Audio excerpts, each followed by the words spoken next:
বিসমিল্লাহির রহমানির রহিম। সম্মানিত অভিভাবক ও প্রিয় শিক্ষার্থীবৃন্দ, আসসালামু আলাইকুম। Lions school and college Rangpur কর্তৃক আয়োজিত অনলাইন ক্লাসে সবাইকে স্বাগতম।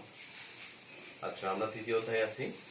আমাদের আলোচনা তৃতীয় অধ্যায় চলতেছে। তৃতীয় অধ্যায়ের আজকের আলোচনার বিষয় হবে আপেক্ষিক পারমাণবিক ভর। তো আপেক্ষিক পারমাণবিক ভর নির্ণয়ের জন্য প্রথমে এর সংজ্ঞাটা জানা দরকার। আপেক্ষিক পারমাণবিক ভর কাকে বলে? এই জায়গাটা থেকেই আমরা আপেক্ষিক পারমাণবিক ভরের সংজ্ঞা দিব। হ্যাঁ, এটা থেকে আমরা আপেক্ষিক পারমাণবিক ভরের সংজ্ঞা দিব। আপেক্ষিক পারমাণবিক ভর কাকে বলতেছে? মৌলের একটি পরমাণুর ভর কার্বন 12 এর 1/12 অংশের ভরের যতগুণ ভারী। ঠিক আছে, কার্বন 12 আইসোটোপ একটা, এই কার্বন 12 আইসোটোপের 1/12 অংশের যতগুণ ভারী তা বোঝাতে যে সংখ্যা ব্যবহার করা হয় সেটাকে বলা হচ্ছে আপেক্ষিক পারমাণবিক ভর। ঠিক আছে। আচ্ছা, এখন দেখো এখানে একটা কোশ্চেন হয় 2 নম্বরের জন্য, আপেক্ষিক পারমাণবিক ভরের একক নাই কেন? আপেক্ষিক পারমাণবিক ভর দেখো এখানে এইটা যদি আমরা সূত্রটা লিখি তাহলে একটি পরমাণুর ভরকে আমরা প্রকাশ করি গ্রাম এককে, আবার কার্বন 12 আইসোটোপের 1/12 অংশের ভরকেও প্রকাশ করা হয় গ্রাম এককে। তাহলে উপরেও গ্রাম থাকবে, নিচেও গ্রাম থাকবে। অর্থাৎ আপেক্ষিক পারমাণবিক ভর হলো দুটি একই জাতীয় রাশির অনুপাত। দুটো একই জাতীয় রাশির অনুপাত হওয়ার কারণে আপেক্ষিক পারমাণবিক ভরের কোনো একক থাকে না। ঠিক আছে।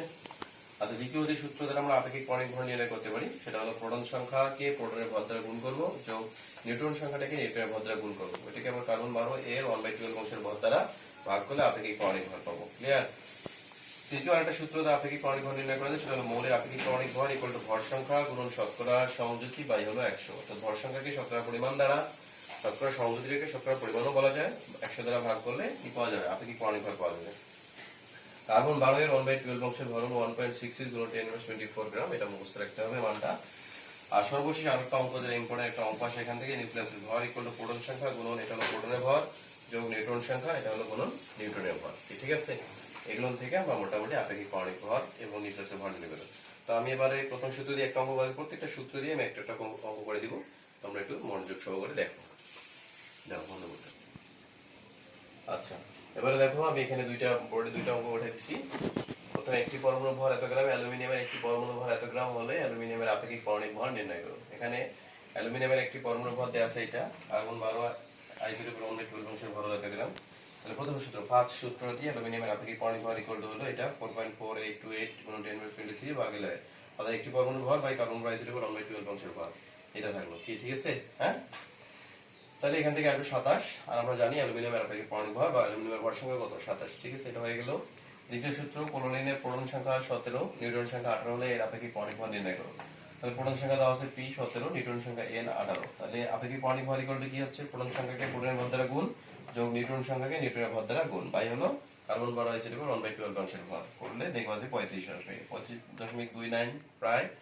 তো আমরা এখানে 35 লিখছি, যেহেতু ওইটা 35 কত আছে, অ্যালুমিনিয়াম ভর তো 35.5 মনে হয়, তাই না?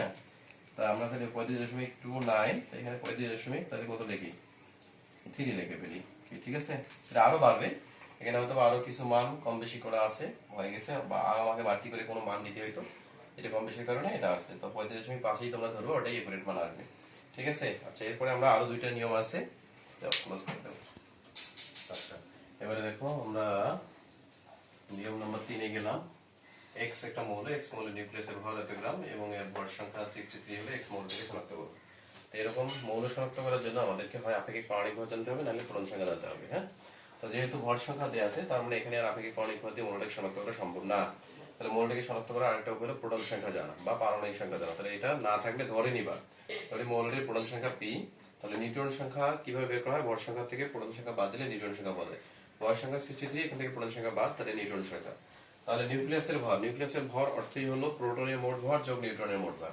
তাহলে প্রোটন সংখ্যাকে প্রোটনের ভর দ্বারা গুণ করলে প্রোটনের মোট ভর, অনুরূপভাবে নিউট্রন সংখ্যাকে নিউট্রনের ভর দ্বারা গুণ করলে নিউট্রনের মোট ভর পাবা, ইকুয়াল এটা হবে নিউক্লিয়াসের ভর। এটা P, এটা চলকটা পিছনে গেল, 63 কে এই মানটা দ্বারা গুণ করলে এটা আসবে, তারপরে মাইনাস 1.675 × 10⁻24 ইনটু P থাকলো, শেষে এটা থাকলো। এই মানটাকে এদিকে নিয়ে এটার সাথে মাইনাস করলে এটা আসবে, আর এইটার সাথে এটা বাদ দিলে -2 × 10⁻27 আসবে। এখানে P আছে গুণ অবস্থা, তাহলে ভাগ হবে, এই 2 × 10⁻27 থেকে ভাগ হবে, ভাগ হলে আসবে T/23। তার মানে 23 প্রোটন সংখ্যা কার? কপারের। সুতরাং x মৌলটি হলো কি? কপার।